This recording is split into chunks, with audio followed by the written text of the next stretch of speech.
who we can be. All they can be. In the years since our arrival, our new home, Earth, has seen much change. We work in secret teams on various missions around the globe, and all the while, we search for signs.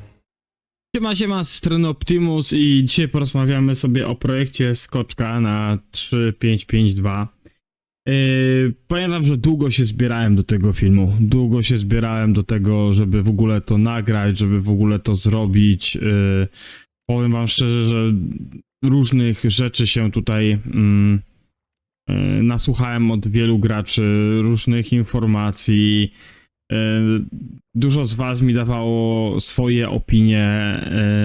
Ja mówię już poza graczami R4, R5 tutaj, którzy prowadzili ten projekt Skoczka. Rozmawiałem też oczywiście też z tymi, którzy tutaj są R4, czy też byli R4. Rozmawiałem też z z Masterem, czyli głównym, powiedzmy, główną osobą, która to też organizowała. I powiem wam, że jest tyle opinii, jest tyle złej, mogę to nazwać chyba złej krwi, albo nie wiem, niedogadania się, nieogarnięcia. Ja na początku, jak to sygnowałem tym, że to będzie naprawdę fajny skok, to powiem wam, że poszedłem w to z tego względu, że widziałem, że to naprawdę nieźle wygląda. Dlaczego to wtedy wyglądało nieźle? Ponieważ tak, samo to, zaczyna się projekt Skoczka, macie dużo ludzi, no i teraz się zastanawiacie, czy ci ludzie, którzy są zapisani na Discordzie, oni skoczą potem na ten, wiecie, przygotowanie Skoczka. Ja już przerabiałem to 2 razy wcześniej i ja na początku, jak chłopaki tam w kwietniu o tym pisali, tak sceptycznie do tego podchodziłem. Mówię, dobra, jeżeli będą chcieli, to nagramy jakiś filmik, może nie. Później Storm mi dał info, słuchaj, nagraj o chłopakach, tam coś fajnego się kręci. Ja mówię, no już, że ze mną się już oni kontaktowali raz ale głównie się kontaktowali już w takiej innej strefie niż zrobienia, jakby tak powiedzieć, takiego filmu o nich, nie? No ale popatrzyłem, że zaczyna to mieć jakieś tam ręce i nogi. Widziałem, że na Discordzie przez cały czas są aktywni, bo ich Discord miałem już od dawna. Widziałem, że to fajnie się tam zaczyna im coś kręcić. Ja mówię, dobra, no dajmy temu jeszcze raz szansę i spróbujmy tutaj jakoś ludzi zachęcić do tego projektu Skoczka, bo to naprawdę może nieźle wyglądać. Wiem, że dużo graczy z innych polskich królestw, nawet teraz, z którymi ja nagrywam filmiki albo mamy ze sobą kontakt, sami założyli tutaj Skoczka, bo chcieli zobaczyć, jak to będzie wyglądać i grali, tak? Więc to nie było, jakby tak powiedzieć, jakiś projekt, który no myślało się, że nie wypali. No i słuchajcie, no 7-8 sojuszy było jak dobrze pamiętam, 7-8 sojuszy było na tym projekcie przed skokiem, więc ja mówię, no 7-8 sojuszy, po 50 parę osób, no naprawdę jest na tym gdzieś, jest na czym to oprzeć i zrobić jakieś tak fundamenty, zbudować i przejąć to królestwo, prawda? I tak naprawdę zacząłem to tak przeglądać, oglądać i mówię, kurde, no jest tutaj jakaś szansa na to, żeby to wyciągnąć, nie? I potem po skoku było znowu, chyba tam było 5-6 sojuszy, jak tutaj skoczyliśmy, jak dobrze pamiętam. Fajnie to wyglądało, bo naprawdę na początku to fajnie wyglądało. Kiedy ja filmik poprzedni robiłem, to ja go nagrywałem parę dni przed wydaniem, a potem zrobiłem to tak z tego względu, że musiałem troszeczkę bardziej się do przodu przygotować, ponieważ widziałem, co się dzieje, jakby tak powiedzieć, czasowo. U mnie pre-KVK, KVK, do tego dochodziło spotkanie Rise of Kingdoms, więc naprawdę tego troszeczkę było, więc ja nagrałem te wcześniej, a tutaj potem ludzie mi piszą chyba sobota czy w niedzielę, słuchaj, ten projekt upada, to nie ma sensu, ludzie są nieogarnięci, rada to jakieś dzieci. Naprawdę dużo komentarzy było prywatnie, jak i też na YouTubie, więc ja zacząłem się zastanawiać, co tam się stało, nie? No i pisałem od jednej, drugiej osoby. Jedna osoba mnie odsyła, żeby pogadać z tą, druga powiem swoje zdanie, ale nie chcę, że ktoś sugerował, porozmawiaj, jakby tak powiedzieć, z zainteresowanymi. Jedni piszą, że jedni pisali, że to już chyba gdzieś na starcie miał jakieś problemy. Drudzy, że tutaj jakieś zdrady się porobiły. Trzeci, że kwestia braku dogadania między między sojuszami, tak? Bo ogólnie z tego, co wiem, tak w sumie co tutaj się zaogniło, no to jeden z Welli, ruski chyba, jak dobrze pamiętam, stwierdził, że zacznie palić akademię. W tej akademii, w której ja tam byłem na jednym z filmików, i że zaczął tam ich palić akademię, nie? On był jednym z tych Rosjanów, którzy jakby tak chyba nie należeli do tej rodziny, czy tam mieli problemy ogólnie do całego naszego projektu polskiego. Z tego co pamiętam. A tych w sumie Welly było paru, bo wiem, że jeden zaczął palić, a potem oni tam chyba mieli 3 albo 4. No ale nieważne, no od tego się zaczęło, chłopaki zaczęli się bronić, zaczęli tam z tym działać. W międzyczasie też Francuzi, którzy tutaj uczestniczyli w tym evencie, czy w tym, jakby tak powiedzieć, skoku, nie chcieli pomagać. No i zaczęło się robić dużo takiej złej krwi, nie? Bo też słyszałem, że niektórzy Polacy, którzy byli R4 czy tam R5, poszli sobie tam do tych ruskich, czy tam do Francuzów. Niektórzy twierdzili, że ich źle nastawiali, niektórzy stwierdzili, że to tak nie do końca było, że oni poszli, ponieważ zostali przez jakby naszych tutaj R4 źle traktowanych. I tak jak mówię, nie będę tu walił po nikami, nie będę tu mówił kto, gdzie i jak, bo tych opinii naprawdę jest tyle, że każdy będzie miał swoją opinię na temat tego. Jedno jest pewne, projekt Jumper Underworld po prostu na moje nie wypalił. Wiem, że tutaj jak z Masterem rozmawialiśmy, Nortoni mi się łączy. Jak z Masterem rozmawialiśmy, to Master tam ostatnie parę dni pracował nad tym, żeby tutaj jakoś to ogarnąć. Zresztą widzicie, że Wilki, czyli Mine Sojusz 5 2HW dołączył do jakby takiej rodziny Honor, tak? Honor, czyli to już nie jest, wiecie, to nie jest ten Underworld, czy to, co oni prowadzili, dlatego ja uważam, że projekt się skończył, bo oni po prostu się dopasowali, czyli cała ekipa, która tu została, ekipa z World of Honor i Honor and Justice, o nich wiem, że to tam jeszcze Polacy są w tych sojuszach. Tam, jeżeli ktoś jest w tych innych rodzinach, no to wybaczcie, ja akurat nie wiem wszystkie, wiem, że głównie te zostały. No to z tych 6 sojuszy 2, no to sami sobie odpowiedzcie na to pytanie. No dlatego ja uważam, że projekt Jumper się skończył, bo to miał być projekt, gdzie skaczą większość Polaków. Wiadomo, to miało być tylko Polskie Królestwo, ale to miało być ogólnie takie połączone internacjonale, jak to niektórzy mówią, KD. Naprawdę to miało ręce i nogi i było dużo, ale coś przestało wypalać, nie? Coś przestało tutaj grać. Przypuszczam, że bardzo małe doświadczenie graczy R4 i R5 przy tych sojuszach. Też bardzo dużo rzeczy, które mi się tam rzuciło, jak nawet jak z chłopakami byłem na Discordzie. Zresztą ja im dużo też tam mówiłem, jak mnie pytali. Zresztą nie tylko ja, bo wiem, że też inni, tak bardziej doświadczeni gracze pojawiali się na Discordzie i rozmawiali tam, dawali swoje jakby wskazówki. Samo to, że tu moim zdaniem nieogar R4 lub też brak jakiegoś tam koordynowania ich, no przyczynił się do tego, że zostały podjęte głupie decyzje. Nie wnikam tam, czy tam jacyś 2 czy 3 gracze odeszli do jakiegoś tam sojuszu francuskiego, rosyjskiego i oni zrobili zdradę, zaczęli tam gdzieś podłudzać, czy jakieś inne, bo nie było mnie przy tym i ja tylko mogę wiedzieć to, co ludzie piszą. Wszyscy wypisują różne rzeczy, więc naprawdę ja się nie będę w to tak jakoś bardzo zagłębiał, bo poznałem opinie jednych, drugich, ale jeżeli ktoś, bo widziałem akurat screena, nie będę tu walił po niku, ale jeżeli ktoś mówi, że on miał w planie to, żeby rozbić tą jakby tak troszeczkę rodzinę i przejąć nad tym władzę i on to wszystko prowadzić, no to jest słabe, nie? Nie po to się idzie w projekt, żeby potem przejmować sobie wszystkiego, bo nie ogarniesz tego wszystkiego, nie? I przypuszczam, że osoba, która to zrobiła, jeżeli to jest rzeczywiście taką 100% prawdą, to nawet nie miała bladego pojęcia, na co ona się po prostu wyrywa, nie?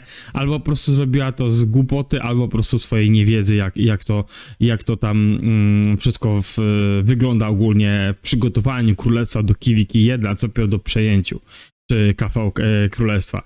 Ja dlatego uważam, że projekt też Jumper się skończył, ponieważ tak jak widzimy, te wszystkie sojusze, czy to zostały polskie, należą już do jakiejś tam rodziny. Tam chyba są Ruscy, są jacyś jeszcze inni.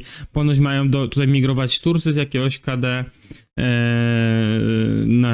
tutaj i nie wiem, czy dołączyć do rodziny. Ja, wiecie, tutaj jeszcze King's Landsy się z tego co chyba nie otworzyły, to jest chyba MG dopiero jakoś się tak teraz pojawia, tak? Aha, bo, że teraz są walki MG, tak? Aha, bo tu jest ten, no tak, bo to jest chyba pierwszy ich, no nieważne. Ogólnie całe to MG, czy całe to ten projekt uważam, że nie wypalił i jeżeli tutaj ekipa zostaje, będą grać dalej, naprawdę powodzenia im życzę. Naprawdę chciałbym, żeby tutaj to jakoś się wywiązało, ale powiem po prostu z doświadczenia swojego, bo grałem już na niejednych projektach.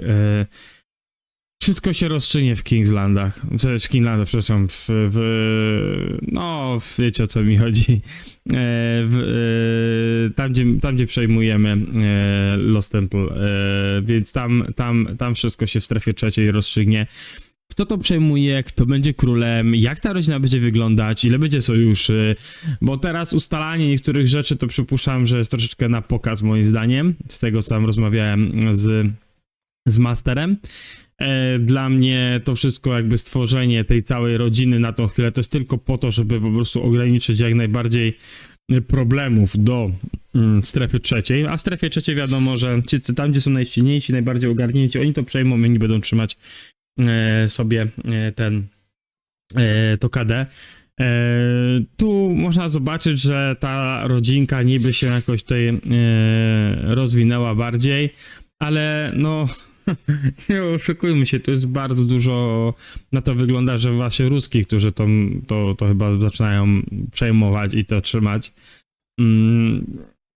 Więc no życzę wam jak najlepiej, ale przypuszczam, że niektórzy będą myśleć o jakiejś migracji kiedyś z tego królestwa na inne, bo nie uważam, że że królestwo pod rządami ruskich graczy jest jakieś naprawdę okej. Tym bardziej, że jeżeli tutaj są zawsze, oni dogadywali, nasi gracze z Polski dogadywali z grupami tutaj bardzo dużo rzeczy związanych z skokiem na to KD i przejęciem i mieli tam a potem się okazało, że jednak jedni dołączyli tam, drudzy tam, tu Ruscy się pojawili, z którymi już wiedzieli, że będą mieli problem przed skokiem na to KD, ekipa z projektu Jumper. Więc wiem, że oni już wtedy wiedzieli, że mogą mieć jakieś problemy z nimi, więc no w takich wypadkach z takimi, którzy tak inwestują bardzo i wiedzą, że będzie tutaj problem i będą mieli jakiś ten sojusz, no to albo z nimi robisz dobre koalicje lub też dobre sojusze, albo się po prostu liczy na to, że będzie dużo bardzo walki. Wtedy mobilizujesz wszystkich. A że słyszę, że tam jedni nie mogli, drudzy zdradzali, drudzy stwierdzili, że do nich dołączą, no to dla mnie to już jest w ogóle abstrakcja. No albo gracie razem w projekcie Jumper, albo po prostu walicie, wiecie w co. Więc szkoda, naprawdę szkoda, bo tutaj mógłbym przesiedzieć na Discordzie i przeglądać wszystkie wpisy, które do mnie pisaliście. Bo tak mówię, no każdy miał swoje tam różne obiekcje, czy to byli R4, czy to byli R5. Dla mnie ten projekt się po prostu skończył. Dla mnie została tylko tutaj grupka Polaków, która, jeżeli się uda, będzie w Concealu, będą tutaj sobie prowadzić. I naprawdę może będą fajnie grać i może to KD w jakiś sposób będzie prosperowało, ale no z doświadczenia wiem, że dogadywanie się czasem z niektórymi wellami, którzy myślą, że są, wiecie, super ekstra do przodu i oni nas wszystkim panują, no to jest ciężki orzech do zgryzienia. Naprawdę ja tu myślałem, że to będzie typowo polskie KD, każdy poprzejmuje, przejmie strony, przejdą potem Ziga bez żadnego problemu, pozajmują, czy porobią sojusze z innymi sojuszami, które też tutaj na tym KD chcą grać i po prostu stworzą taką rodzinę, ale opartą na tym, że to jednak polski projekt Skoczka będzie tymi głównymi dowodzącymi, no i tam Master, że będzie miał tego króla, czy tam ekipa ogólnie, która tam miała zarządzać z rady, będzie tym królowała, prawda? Więc no takie było, mi się zdaje, założenie z tego wszystkiego, tak to zrozumiałem, jak rozmawiałem z nimi, więc taki był plan.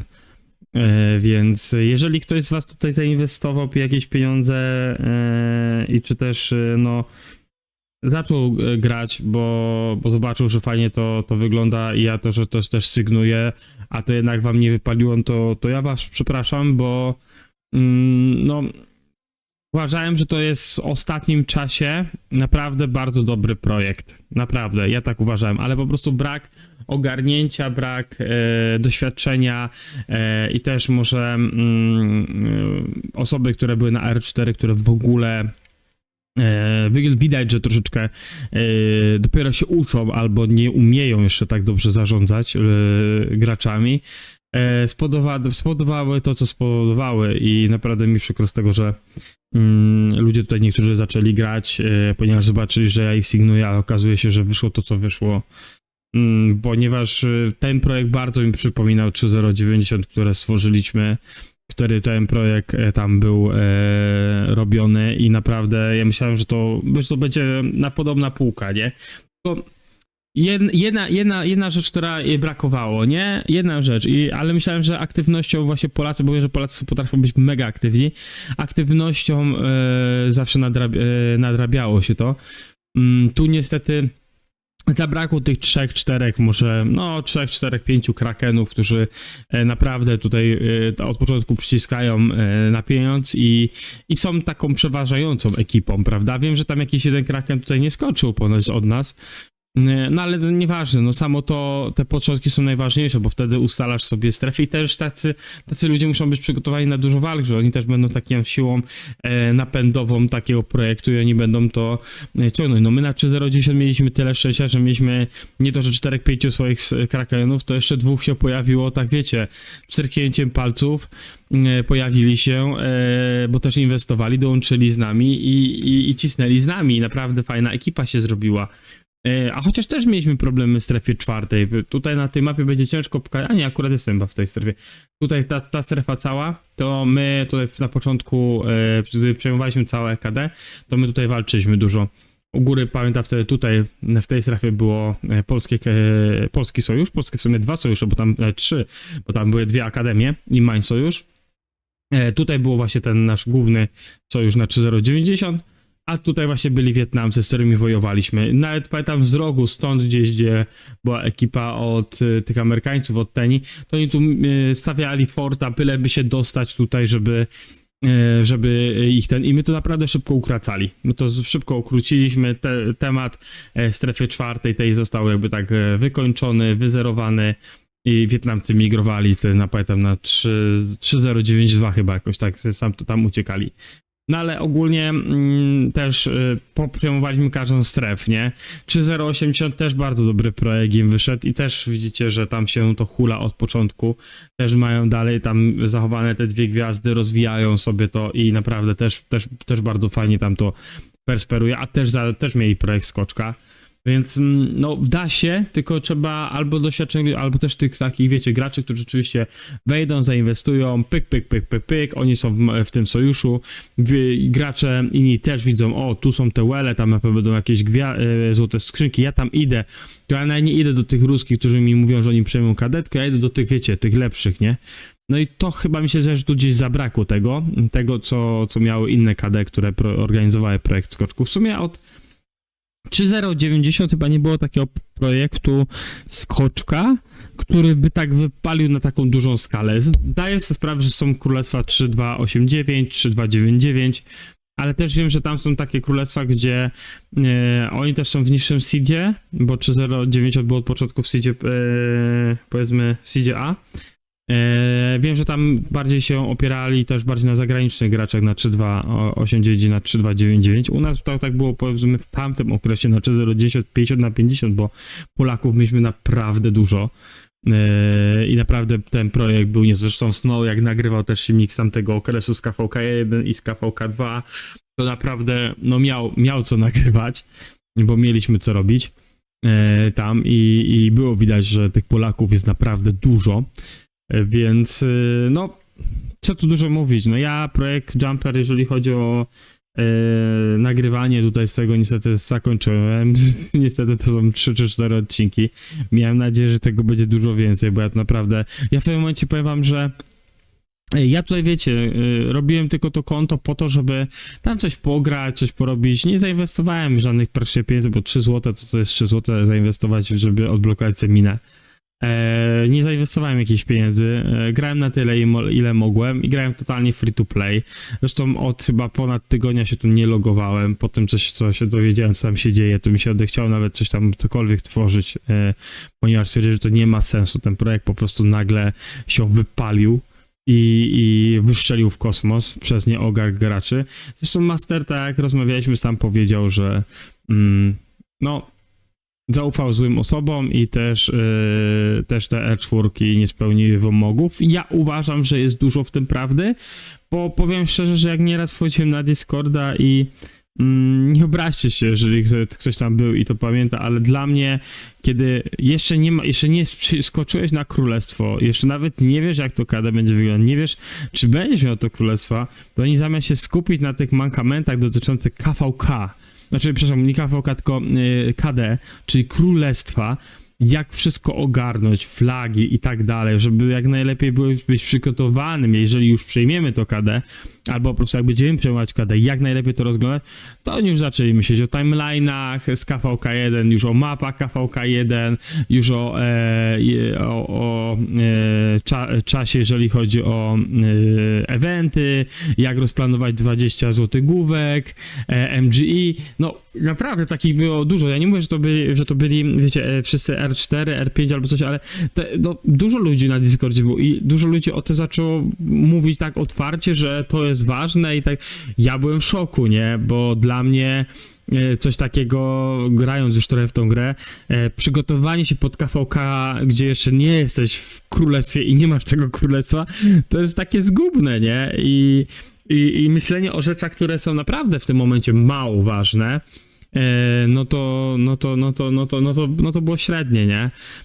Też kwestia, wiem, że tam niektórzy pisali po różnych forach, czy forach, po chyba messengerach, na temat dowódców i słyszałem, że tam niektórzy właśnie gracze chcieli inwestować złote głowy w między innymi KOKO, więc no dla mnie to też pokazywało, że jest dużo graczy, którzy nie mają wiedzy i potrzebują takiego wsparcia i bardziej pójść w to, żeby pomagać tym ludziom się rozwijać i najlepiej wprowadzić w kiwiki, w KD, jak się skakało, niż myśleć o jakichś rzeczach, które tam potem kiedyś będą, czy tam za 3 miesiące.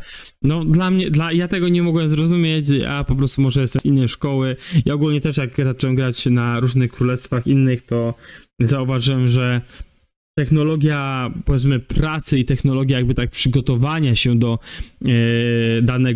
danego kiwiki, czy też do danego przejęcia królestwa, to jest totalnie technologia, czy format pracy różnych nacji jest naprawdę inny. Azjaci totalnie inaczej do tego podchodzą. Z tymi, co ja grałem, bo wiem, że są też strąbani Azjaci, ale z tymi, co ja grałem, to wiem, że podchodzili totalnie inaczej do prowadzenia KD i prowadzenia tych totalnie za aktywność potrafili naprawdę dobrze wynagrać, za to, że się starałeś, potrafili nagradzać, a ci, co mieli w dupie zdanie rady, czy tam R4 pod względem MGE lub też innych wydarzeń eventowych, po prostu dostawali szybkie zero, nie? Albo płacili duże surowce i ludzie się bardzo szybko nauczyli, że nie da się z nimi negocjować, jeżeli nie jesteś z nimi, tylko jesteś przeciw.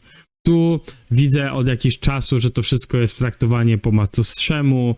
3090 jest też przykładem, gdzie był mega projekt, wywaliło bardzo dobrze korki, przyszedł KVK2 i nagle boom, po KVK2 nagle boom, ludzie odchodzą, ludzie to... Tak, Lili miała tam swoje duże, jakby tak powiedzieć, dużo jakby tak na jej koncie było to, że tam KD się trochę posypało, bo to, co oni wprowadzili z dowódcami SOK i z migracjami na KVK2 z 50 i jeszcze to, że ludzie farmami Lili zrobiła wtedy tam taką muckę, że to praktycznie oni w połowie rozwali ten projekt. bo 3065 na KVK3 było po prostu nie do ogarnięcia. Już nie mówię o aktywności, bo bardzo dużo ludzi straciło przez to, że nie wprowadzili w KVK3 sok ludzi aktywnych, więc tu przypuszczam, że mogło być podobny schemat, tylko pytanie, jakby oni sobie to ogarnęli. No nie dowiemy się tego, jak oni to ogarną, bo po prostu teraz to trzeba liczyć na tą całą rodzinę tutaj, która się stworzyła. Nie wiem, czy to jest ta rodzina dalej Wilków, bo w sumie mi powiedział, że Master mi powiedział, że rodzina Wilków zostaje i tak dalej. No dla mnie to wygląda, że jest jeden sojusz z Wilkami, Wolves of Honor, reszta to jest Love of Honor, no to są bardziej chyba ludzie, nie wiem, honoru i sprawiedliwości, tak to wygląda, niż rodzina Wilków. No ale co ja mogę wiedzieć, może po prostu takie mieli dogadywania. Dla mnie to jest dziwne. Tyle chyba na temat tego. Nie będę tu wyciągał nie wiadomo jakich kąsków takich, żebyście mogli się hejtować po necie i cisnąć, kto zrąbał, kto nie, ale osoby, które uważam tak, osoby, które zrobiły to, co zrobiły, albo przyczyniły się do tego, że to wszystko upadło, no to powinni się klepnąć w pierś, naprawdę oni się nadają do jakichkolwiek zarządzań, czy też do prowadzenia w ogóle czegokolwiek, może lepiej, że zostali zwykłymi graczami i dali się prowadzić, jeżeli nie potrafią tym wszystkim ogarniać, może tak będzie lepiej, bo nie wiem, jak mówię, naprawdę nie wiem, jakie osoby tam to tak najbardziej storpedowały. Słyszałem o paru R4, słyszałem jedną stronę o jednej ekipie R4, słyszałem o drugiej R4.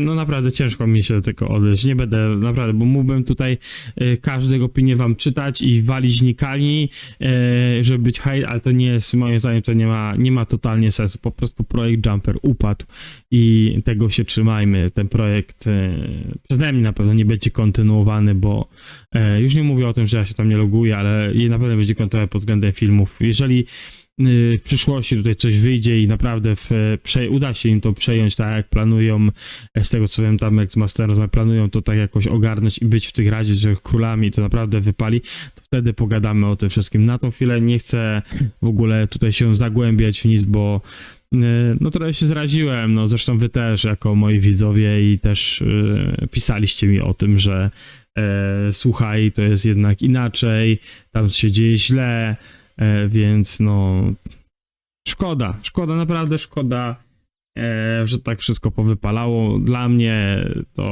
to jest over tego projektu.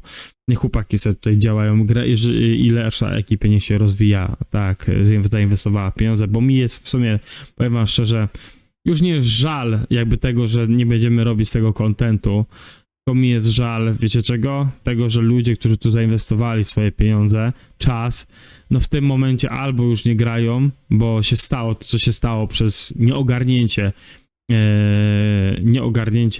R4, nawet powiem wam, że 5.2 LV, bo tutaj wiem, że była, czekajcie, Laurels of Flame. O, tu macie... No, to też macie jakieś...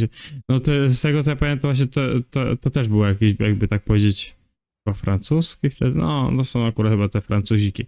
No nieważne, no. Po prostu jeżeli macie tutaj takie sytuacje związane z prowadzeniem, że macie taką sytuację, że po prostu konta tutaj zainwestowaliście i teraz no po prostu no co macie zrobić, musicie tu grać, ale nie już taką rodziną jak planowaliście, no to naprawdę mi jest bardziej takich graczy żal, no i żal mi jest też tych, którzy tutaj pograli, zainwestowali swój czas, ale jednak no, widzą, że to nie wypala, więc po prostu skończyli swoją przygodę, no i aktywność też tutaj, przypuszczam, Polaków zmalała dzięki temu, więc tyle ode mnie, sorry, że tak długo, ale chciałem wam mniej więcej przedstawić swoją opinię, żeby to zamknąć jak najbardziej i mieć święty spokój i może kiedyś to jeszcze nakręcimy filmik o 3552, jak tutaj się naprawdę im to wszystko poukłada. Tyle ode mnie. Dzięki wielkie, że jesteście, dzięki, że wspieracie kanał, dzięki, że przez cały czas się rozwijamy, pchamy to do przodu. Trzymajcie się, na razie, elo.